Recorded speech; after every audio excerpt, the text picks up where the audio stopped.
case the conflict was to her advantage.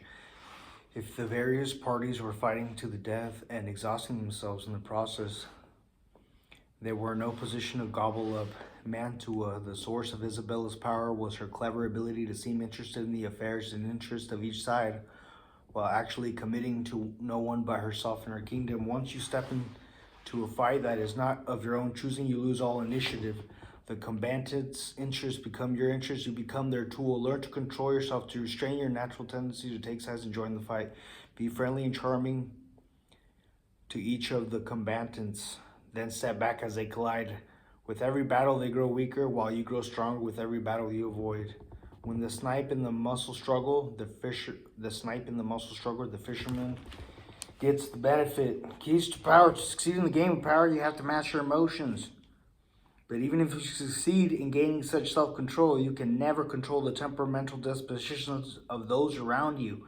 And this presents a great danger. Most people operate in a whirlpool of emotions, constantly reacting, churning up squabbles and conflicts. Your self-control and anonymity will only bother and infuriate them.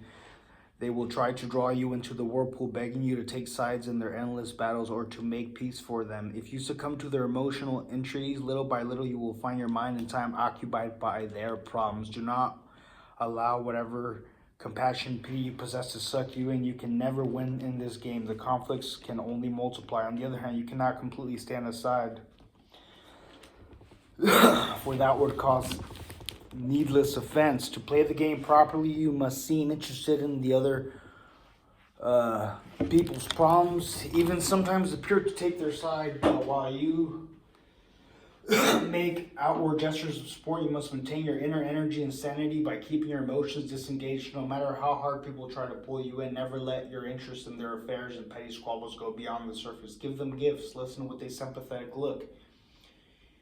Even occasionally play the charmer, but inwardly keep both the friendly kings and the courteous Borgias at arm's length. By refusing to commit and thus maintaining your anatomy, you retain the initiative. Your moves stay matters of your own choosing, not defensive reactions to the push and pull of those around you. Slowness to pick up your weapons can be a weapon itself, especially if you let other people exhaust themselves fighting, then take advantage of their exhaustion. In ancient China, the kingdom of Qin once invaded the kingdom of Hsing. Huan, the ruler of a nearby province, thought he should rush the Hsing's defense, but his advisor counseled him to wait. Hsing is not yet going to ruin, he said, and Qin is not yet exhausted. If Qin is not exhausted, we cannot become very influential. Moreover, the merit of supporting a state in danger is not as great as the virtue of reviving a ruined one.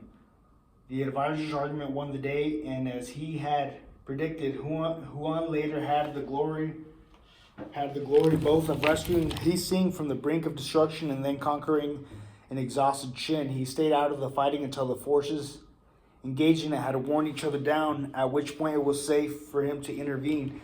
That is what holding back from the fray allows you. Time to position yourself to take advantage of the situation once one side starts to lose. You can also take the game a step further by promising your support to both sides in the conflict while maneuvering so that one to come out ahead in the struggle is you. This is what Castruccio Castracani, ruler of the Italian town of Lucca in the 14th century, did when he had designs on the town of Pistoia. A siege would have been expensive, costing both lives and money, but Castruccio knew that Pistoia contained two rival factions, the blacks and the whites, which hated one another. He negotiated with the blacks, promising to help them against the whites. Then, without their knowledge, he promised the whites that he would help them against the blacks. And as Castro kept his promises, he sent an army to a black-controlled gate. To the city, which the sentries, of course, welcomed in. Meanwhile, another of his armies entered through a white-controlled gate.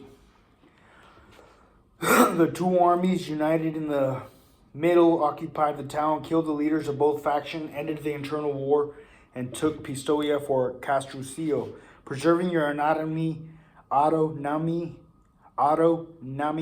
gives you options when people come to blows. You can play the mediator, broker the peace, while really securing your own interests. You can pledge support to one side and The other may have to court you with a higher bid, or like Castruccio, you can appear to take both sides and play the antagonists against each other. Oftentimes when a conflict breaks out, you are tempted to side with the stronger party or the one that offers you apparent advantages in an alliance. This is risky business. First, it is often difficult to foresee which side will prevail in the long run. But even if you guess right and ally yourself with the stronger party, you will find yourself swallowed up in loss or conveniently forgotten. They become victors. Side with the weaker, on the other hand, and you are doomed. But playing a waiting game and you cannot lose. In France's July Revolution of 1830, after 3 days of riots, the statesman Talleyrand, now elderly, sat by his Paris window listening to the pealing bells that signaled the riots were over. Turning to an assistant, he said, "Ah, the bells, we're winning." "Who, we?" Montprice, the assistant, asked, gesturing for the man to keep quiet. And Talleyrand replied, "Not a word. I'll tell you who we are tomorrow." He well knew that only fools rush into a situation that by committing too quickly you lose your maneuverability. People also respect you less. Perhaps tomorrow they think you will commit to another different cause since you gave yourself so easily to this one. Good fortune is a fickle god and will often pass from one side to the other. Commitment to one side deprives you of the advantage of time and luxury of waiting.